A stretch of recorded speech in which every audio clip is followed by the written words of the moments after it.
The rain pelted the cobblestone streets of the small town as Eleanor tightened her coat around her shoulders. The wind whipped through her hair as she approached the shop, its old wooden sign creaking in the storm, Martine's Dolls. Eleanor had inherited her grandmother's estate, including this peculiar doll shop she hadn't visited since childhood. Her grandmother, Martine, had been an eccentric artisan known for crafting lifelike dolls that seemed almost to breathe. The town's children whispered rumors. "The dolls are alive," they said. "They are watching us." As a child, Eleanor dismissed these stories. Now, as an adult with few family ties left, she found herself curiously drawn back to the shop. The door creaked as she stepped inside. The scent of cedar and varnish lingered in the air, mingling with an unsettling hint of decay. The shelves were lined with porcelain faces, their glass eyes gleaming in the dim light. Each doll seemed to follow her as she moved through the room. Eleanor's fingers brushed across the counter as she reached for an old ledger. She flipped through its pages, noticing odd entries. Anna, delivered March 6th. Jacob, delivered May 15th. The dates and names filled the book, but the final entry made her stomach turn. Eleanor, pending. The rain thundered outside, and the overhead light flickered. Eleanor dismissed it as her imagination and moved to the back room, where her grandmother had worked. The workbench was cluttered with tools, fabric, and paints, but what caught Eleanor's attention was the half-finished doll in the center. It looked just like her. The porcelain face bore her sharp cheekbones, her distinctive green eyes, even the small scar on her temple from a childhood accident. "What is this?" she whispered, her voice shaking. She reached out to touch the doll, but her fingers froze when she heard a faint sound. A soft giggle. The air turned cold, and Eleanor's breath fogged in the room. She spun around, but no one was there. Only the dolls, staring. That night, Eleanor stayed in her grandmother's old room upstairs, unable to bring herself to leave the house. She told herself she'd sort through the shop in the morning and sell what she could. Exhausted, she fell into a restless sleep.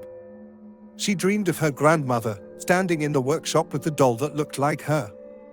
"It's almost finished," Martine said, her voice distant and hollow. "You'll understand soon." Eleanor woke with a start. The room was silent, but she felt a presence.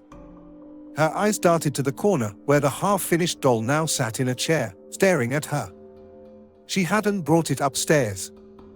The next day, Eleanor combed through her grandmother's belongings, determined to find answers.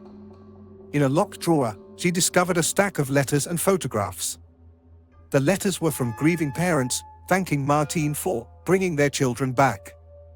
One letter stood out. "Martine, I cannot thank you enough.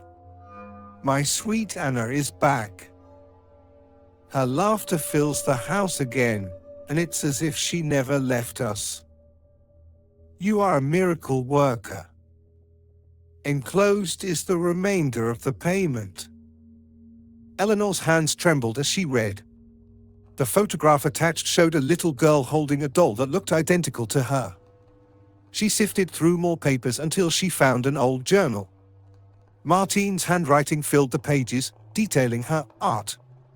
"The soul must be willing," one entry read. "Children are easiest, their spirits pliable. Adults are more challenging, their resistance can't always be overcome. The vessel must be perfect. Once complete, the transfer is irreversible." Eleanor's chest tightened. Was her grandmother capturing souls? Was that why the dolls seemed so lifelike? That evening, Eleanor couldn't shake the feeling of being watched. Every time she turned, she caught a flicker of movement from the corner of her eye. The dolls seemed closer, their position slightly changed. She decided to destroy the half-finished doll. Grabbing a hammer from the workshop, she marched upstairs. But when she opened the door, the doll was gone. Footsteps echoed from the hallway. Eleanor's blood ran cold. She followed the sound, her hands gripping the hammer tightly. The trail led her to the shop floor. The dolls were no longer on the shelves. They stood in a semicircle, facing her. Their glass eyes gleamed with malice. "This isn't real," she muttered, stepping back. The dolls advanced, their tiny porcelain feet clicking against the floor. In their midst was the half-finished doll, its green eyes filled with a cruel intelligence.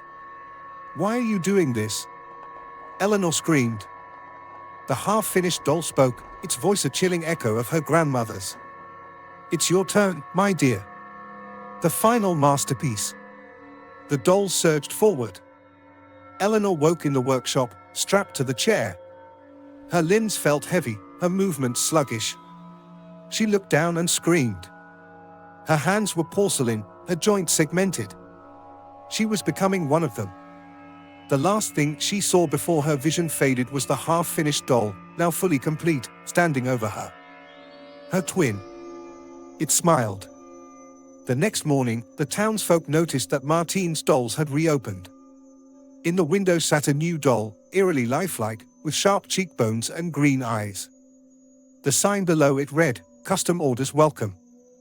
Remember to like and subscribe for more thrilling horror stories.